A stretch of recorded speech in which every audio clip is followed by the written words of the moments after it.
What's going on, guys? Welcome back to WrestleRant Ranks, where every single Monday I, Graham Gius and Matthews, do tier lists, quizzes, and power rankings. And coming off of SummerSlam this past week, and this is not a SummerSlam-related list, so I have not yet included the WWE Championship run of John Cena going into SummerSlam, because he likely lost it to Cody Rhodes. I can't fully rank his run, or Cody Rhodes getting the belt back as of this past weekend, because again, it hasn't happened yet as of this recording.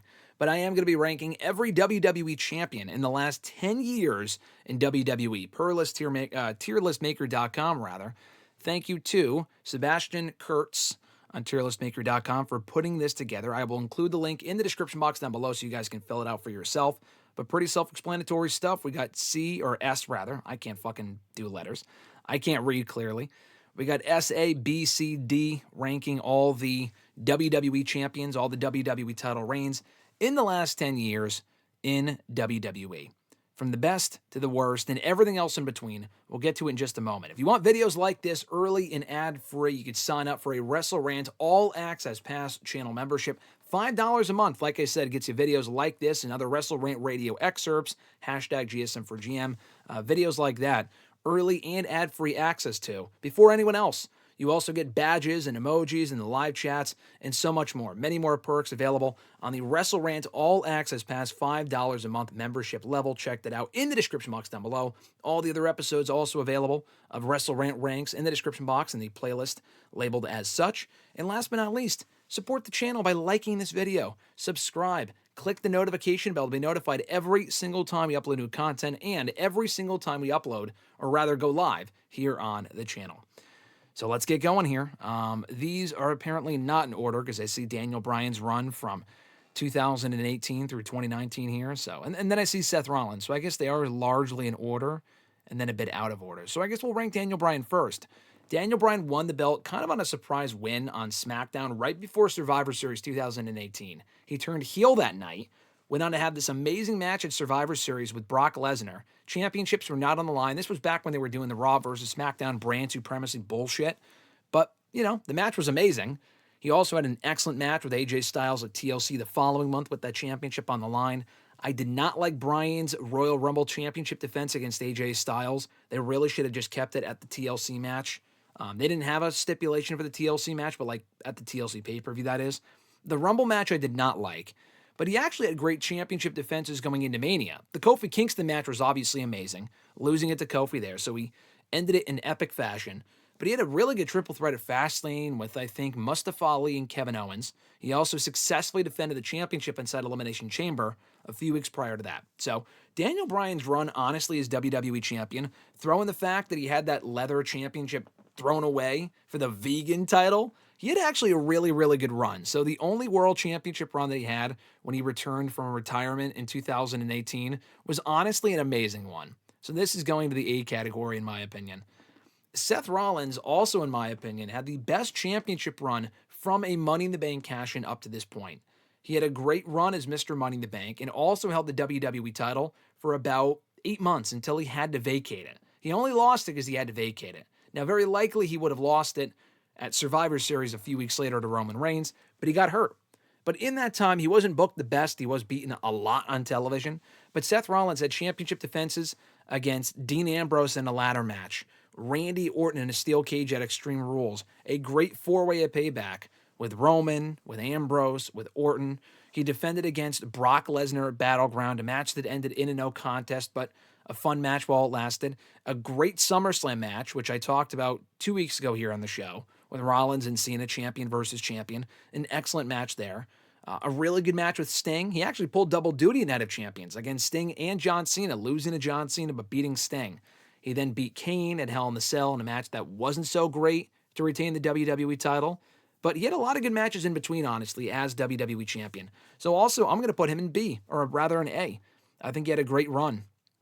I won't put him in S, most likely. There might be people I move up to S based on how we kind of rank the runs here. But overall, I thought he had a great run. Roman Reigns went on to win that vacant championship at Survivor Series by beating Dean Ambrose to culminate a tournament before immediately losing at that same show to Sheamus. So obviously Roman Reigns' run gets a D. The match with Ambrose was not that good. It was a disappointing main event. And then Sheamus cashing in, and I like Sheamus and I like the fact that he won Money in the Bank, was a terrible ending to a terrible show. So it was a very brief run. That's got to go in the D category. Sheamus's run also sucked. He was only champion for about a month. He beat Roman Reigns in what was actually a pretty good TLC match at the TLC pay-per-view before losing it the next night to Roman Reigns on Raw in Philadelphia. He was only champion for like 30 days, maybe not even. So he had a very poor run as champion. The whole League of Nations thing sucked. He just was plagued by bad booking. So it might even be worse than Roman's run, but Roman's run was so non-existent that it's kind of hard to rate it. But I'll put Roman dead last because he only held it for mere minutes. Sheamus is not much farther than him. We go from Rollins having a great run to then Sheamus having a terrible run for however long he held it for, from November to December in 2015.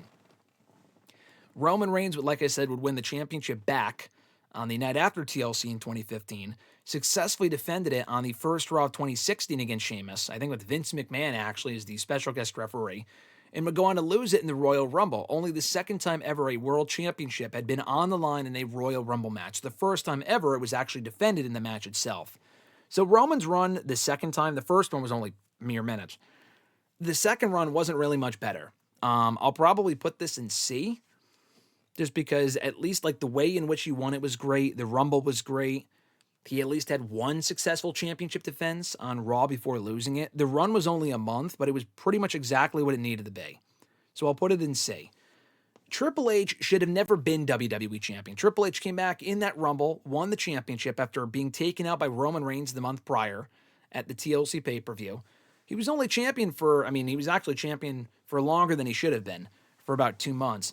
Having, I think, 2 successful championship defenses, one on pay-per-view or one of those live event specials against Dean Ambrose, which was actually a great match, and then one Raw match against Dolph Ziggler. Not sure if the championship was on the line on that show, but he did have a Raw match with Dolph, which was so fucking random, before inevitably losing it to Roman Reigns at WrestleMania. I will also put this in C. He managed to hold it for longer than Roman. We knew exactly where this was going. It was not great, but I'll put it above Roman because at least he had... his match with Dean Ambrose was better than the one championship defense that Roman had against Sheamus on Raw. So I'll put him in the top of C, but I'm not overly optimistic about that. Roman would then beat Triple H in the main event of WrestleMania 32 to reclaim the championship. He was not champion for all that long, but quite honestly, he did not have a terrible run. He was only champion at that point for maybe like 2.5 months.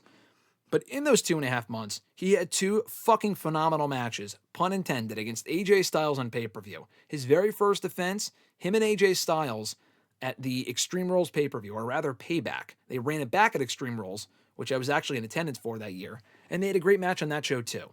He lost it to Seth Rollins in Money in the Bank in a great match.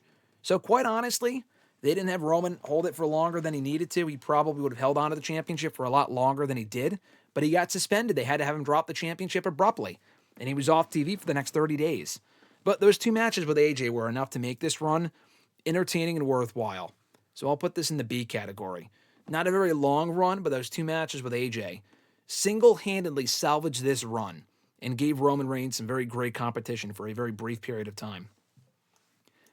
Rollins won the belt in Money in the Bank 2016, as I mentioned, before he also was immediately cashed in on by Dean Ambrose. So I got to put the Seth Rollins run in the D category because he was only champion for like 2 minutes before getting cashed in by Dean. But that was a great moment, and the match in which Rollins won it from Roman was also great. So, the Sheamus one was just so fucking bad. There was nothing redeeming about the Sheamus match at all, or the Sheamus run at all, beyond the way he lost it to Roman on Raw. I'm honest, Rollins only held it for mere minutes. But even his run, the way in which he won it and the way in which he lost it were both so perfect, I will put that at top of D. Not a memorable run at all. People will forget about it. But having all the Shield members hold the gold in the span of 5 minutes was pretty cool. Dean Ambrose's run, honestly, gets a lot of flack. It was not great. I don't know whether to go B or C. So he won the championship in amazing fashion. And he also had a great triple threat match at Battleground. He had a championship defense on SmackDown right before Battleground against Seth Rollins at the draft. But then they had an awesome triple threat that he won clean at Battleground, becoming the, superior member of the Shield, so to speak, in which was a great match.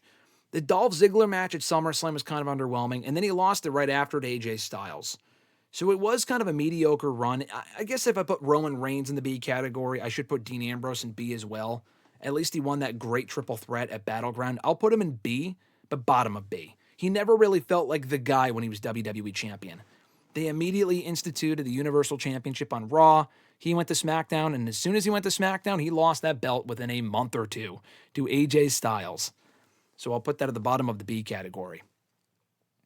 AJ Styles had a great run. He won it from Dean Ambrose at Backlash 2016 in that great match with Ambrose. They had an awesome triple threat at No Mercy with those two and John Cena.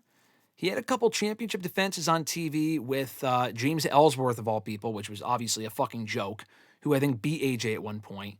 But he was involved in the Raw versus SmackDown elimination match at Survivor Series, a great TLC match with Ambrose in December, a great triple threat match on SmackDown at the very end of 2016 with Baron Corbin and Dolph Ziggler. And then he lost it to John Cena in this amazing match at the Royal Rumble in 2017. So this was an A-level run for me, even better than the Rollins one, because he had better matches, was better booked, and he really felt like the face of SmackDown for as long as he was champion. So I don't know if I would put it above Daniel Bryan's, but I will put it below Bryan's, because he didn't hold it for that long. I mean, I guess even Bryan didn't hold it for that long. AJ was champion for about 4.5 months. Bryan was champion for about 4 months as well, actually about 4 or 5 months. So I'll put it right below Bryan's. His was a bit better booked and with a few more championship defenses, but still they're kind of comparable. John Cena's run only lasted 2 weeks. The match where he beat AJ Styles for to the Royal Rumble, like I mentioned, was incredible. And then he had actually a championship defense, I think maybe even on SmackDown a couple weeks later. Maybe not actually. I'm thinking of Bray, I believe. But yeah, I think he won it at the Rumble and then lost at a Chamber literally 2 weeks later. So there's really nothing to speak of as far as the John Cena run is concerned. He didn't hold that for very long. This was the big number 16 for him, tying Ric Flair. But then he immediately lost it, so what do you even say? You know, I'll put it in D. It was a great win, and I liked how he lost it. It was better than Sheamus and Roman, but not that much better, so we'll put it in D. Bray Wyatt did not get a fair shake. He would also be in the D category. I'm going to have to put him there. The match where he won it was awesome. And he also had a great championship defense on SmackDown soon after against AJ Styles and John Cena, if I'm not mistaken, pinning John Cena in that match, if I'm not mistaken, as well. The match with Orton at Mania sucked, and he was only champion for a month and a half. Very disappointing. So, I mean, you could kind of put it, maybe I could put it at the bottom of C. I might have to, honestly. But a lot of people forget that he was even champion. I don't know. You know, I'm going to put it at the bottom of C, because I'll tell you why I put it at the bottom of C in a second. The other runs were not that great. Orton won the championship from Bray at WrestleMania in that terrible match. He lost that, not the Firefly Funhouse match, but the fucking House of Horrors match they had at Extreme Rules or Payback, whatever it was, a couple weeks later. And then he immediately lost the championship to Jinder fucking Mahal. So Orton even winning the championship was a complete waste of time, and he was a total transitional champion. So Orton's definitely in the D category. I will put him even below the Cena one, because the Cena one served its purpose. The Orton run, the matches where he won it and lost it sucked, and it was a complete waste of time. So that's middle of D. A lot of bad WWE title runs, by the way, in the last 10 years, if you couldn't already tell. The Jinder shit, I can't help but put him at the top of D, because Jinder should not have been WWE Champion. He was better booked than any of these other people who had quick runs or the runs were very short and forgettable. He was champion for 6 fucking months, okay? But his matches with the Orton were barely above average. His Nakamura matches were also not very good at all. And he single-handedly killed SmackDown for most of 2017. God bless Jinder. Seems like a good dude. His reign was a dark cloud over the Blue brand that year, creatively. And the matches he was having at that point were not great. And as soon as he lost the championship, it's not even as if it elevated him to new heights. He immediately went back to the mid-card and got fired a few years later. So you can't sit there and tell me, oh, it really made him a star or they tried something new. No. What it did was kill SmackDown. Didn't really make anyone new. It killed the show, though, for a good while. So top of D with Jinder Mahal. I'm sorry. AJ Styles had a great run, though. AJ got the belt back from Jinder in November of that year, also on SmackDown right before Survivor Series, a lot like Bryan the year earlier, and went on to hold it for exactly a year before losing it to Bryan, like I mentioned. But in that year, he defeated Jinder Mahal to retain the championship at TLC, had a pretty good handicap match against Kevin Owens and Sami Zayn on SmackDown, or at the Royal Rumble, actually. Had matches on SmackDown with Owens and Zayn, won a 5-pack challenge or a 6-pack challenge, whatever the fuck it was at Fastlane. The match with Nakamura Mania was obviously underwhelming, but they would go on to have better matches at Backlash, the Greatest Royal Rumble, Money in the Bank I was there for. They had a great match there.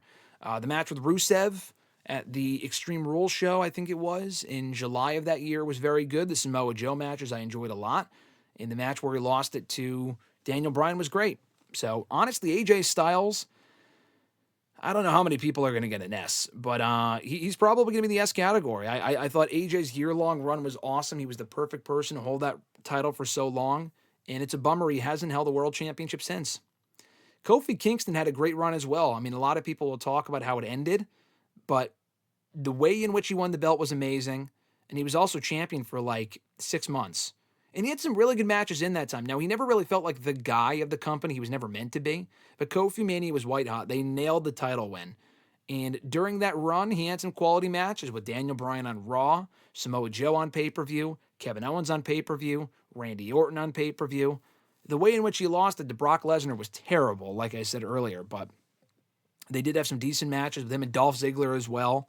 I'm going to put him at the top of A. I really enjoyed Kofi's run. A lot of people will go back and shit on it, saying it was too short. They kind of fucked him over. And he was a lot like Jinder, where Jinder went right back to the mid-card. Kofi went right back to the tag team ranks as soon as it was WWE Championship reign was over. So it's not as if it made Kofi, and that was entirely Creative's fault. But his run was the exact same length as almost Jinder's, but Kofi's run was 10 times more memorable. And 10 times, I mean, maybe not for the right, I mean, Jinder's was also memorable for the wrong reasons. But Kofi's, what I meant to say, was 10 times more enjoyable.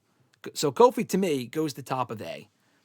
Might not even be Daniel Bryan's run. Bryan's run might have been better. But Kofi was just so great to see him in that role for so long. So I'm going top of A with Kofi Mania. Brock won the belt, held it through WrestleMania. I mean, honestly, the way in which he won it from Kofi sucked, and where he won it in 8 seconds, that was terrible. But Brock didn't have like an awful run as champion. He had 3 matches that I can remember or 4 matches actually. The first one with Cain Velasquez was terrible. But the other 3 matches weren't bad. He had, or maybe just 2 actually. I'm thinking of him and Finn Balor, but that was when he was Universal Champion. He beat Cain Velasquez, which was terrible. And then the Rey Mysterio match at Survivor Series was actually fun. Then I think he disappeared for a bit. Wrestled in the Rumble, got eliminated by Drew, and that set up their Mania match, and where Drew beat him. So the Brock reign wasn't really great at all. Definitely a C title run. I'll put it above Bray because at least he had, that one Rey Mysterio Survivor Series match, and he helped put over Drew in a big way at WrestleMania. But just the fact they even put the belt back on Brock right after he lost the Universal Championship months earlier was just disgusting. Drew McIntyre, 2020. A lot of people will shit on Drew, or at least the circumstances surrounding that run, because there were no fans, so it's kind of tough to judge. I thought he had a great run, in the same way that Kofi Kingston did, but even better, because Drew was the face of the company during that period. Again, there were no fans, but he still went in there and had even better matches than Kofi did as the WWE Champion, with the likes of Seth Rollins. He actually beat Big Show in an impromptu match at WrestleMania, which was terrible. I don't know why they even did that, but he beat Big Show. He beat Dolph Ziggler. He beat Seth Rollins. He beat Randy Orton. He beat a whole host of people while he was WWE Champion. And a lot of those matches were actually really, really good. And they helped make a new main event star in Drew, and he's been at that status pretty much ever since. So I'm going with Drew, top of S, for a very well-booked run before he lost it to Randy Orton in Hell in the Cell that October. Orton's run lasted all of 3 weeks. He was only ever supposed to be champion to lose it right back to Drew on Raw right before Survivor Series. And, I mean, he didn't defend it at all. He literally was only champion for like 3 weeks. So, let's go. I mean, the matches with Drew were not, the last few were not great. The Cena run was shorter, I guess, by a week, but at least the match where he won it and lost it were better than this. It was better than his 2017 run. Let's put it that way. The 2017 run lasted longer, but that one was just awful.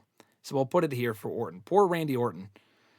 Drew McIntyre got the belt back from Orton right before Survivor Series. Had a great match at Survivor Series with Roman Reigns. beat AJ Styles at TLC, had matches on Raw for the title with Keith Lee, successfully defended it inside Elimination Chamber. So he had a pretty good run the second time around. Did not last long, but it was a good enough run. I will put it above. I mean, didn't really have any standout matches the same way that Dean did inside the Shield Triple Threat. But he was champion for another 3 months, so I'll put it at the bottom of B. And then he would lose it to The Miz via a Money in the Bank cash-in, who was literally only champion for 8 fucking days.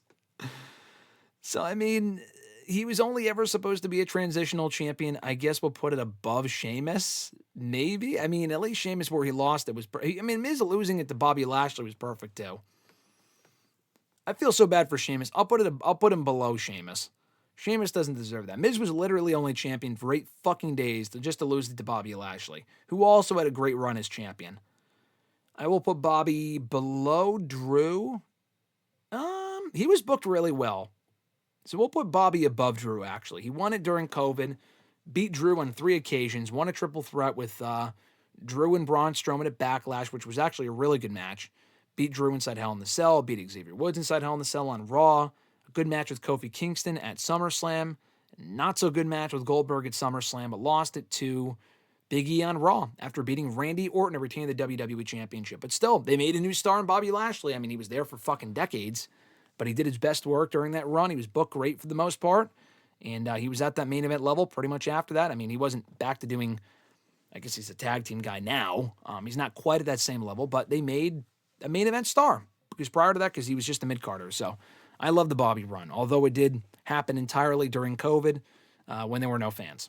I mean, except for the end, actually. The fans came back at the end, but the first chunk of it was when there were no fans. Big E had a good run, the definition of a B title run. His cash-in was awesome. He had a rematch with Bobby Lashley. That was great. At least 1 or 2 of them, actually. What else did he do as WWE Champion? He had a match with Drew McIntyre at Crown Jewel. That was really good. The 5-way that he lost it in was really unfortunate. He actually got pinned for the title, and then he was never again at that level because then he would get hurt, and that was about it. He had the match at Survivor Series with Roman Reigns. He may have had other matches on Raw that were for the championship. I want to say he had a Raw title match with Seth Rollins, if I'm not mistaken. I think that was just a match for day 1, and then they turned it into like a 5-way or something. But yeah, a B title run. I'll put it above Dean's. Dean's was more disappointing. Big E had a good run, though. He was only champion for about 3-4 months, maybe not even. But they tried to make a new star with him. He was doing good in the role.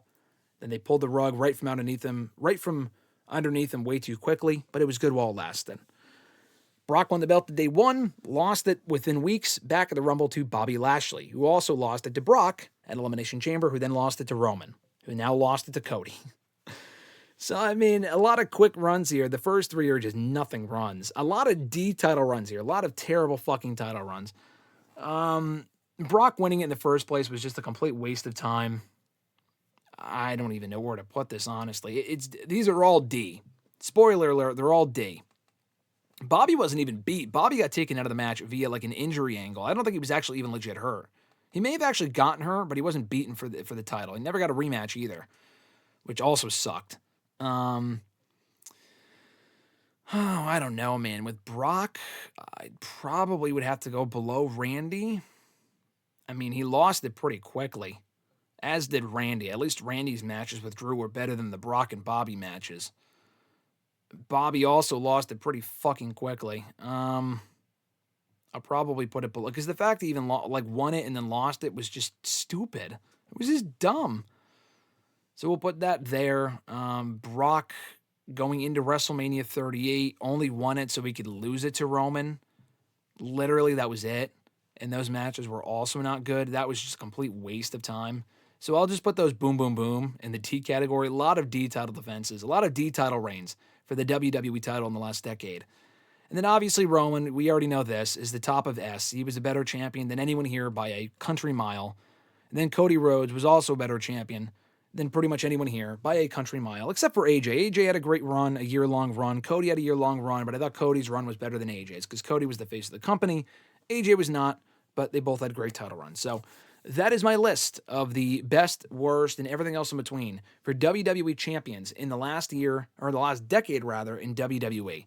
Not counting the most recent John Cena title run, because that was not over by the time I recorded this, so I can't include it. And also, this tier list was made last year. But anyway, here's my definitive ranking of every WWE champion in the last 10 years prior to John Cena this past year. Roman Reigns' brief run at Survivor Series 2015, The Miz's 8-day run in 2021, Sheamus' month-long run in 2015, Randy Orton's quick run in 2017, Brock's second quick title run in 2022, Bobby Lashley's second championship reign in 2022, Brock's first quick championship reign in 2022, Randy Orton's 3-week reign in 2020, John Cena's 2-week title reign in 2017, Seth Rollins' very quick title run. I mean, again, how do you rank a Seth Rollins title win? Like, that's only mere minutes long, better than all the other ones I mentioned. The other ones were actively bad. At least this served its purpose. That's why I put it above it, for those wondering. But anyway, Seth Rollins' very quick title run in 2016, and then Jinder Mahal, his 6-month run as WWE Champion in 2017. On to the C category, Bray Wyatt, 2017. Brock Lesnar, 2019. Roman Reigns, 2015, for the second time. I only held it for about a month, going into 2016. Triple H in 2016.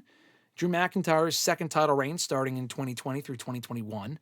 Dean Ambrose's 3-month run in 2016. Big E's championship run in 2021 through 2022. Roman Reigns' first run, or his only run, I think, in 2016. Seth Rollins' first run in 2015 as WWE Champion. AJ Styles' first run in 2016 going into 2017 as WWE Champion. Daniel Bryan, 2018 through 2019. And then Kofi Mania, topping off the A category in 2019. Now, the 5 best championship runs, in my opinion, in the last 10 years. These are the top 5. This is where I'll include these. This is what I would say are the top 5 best WWE title runs in the last 10 years in WWE.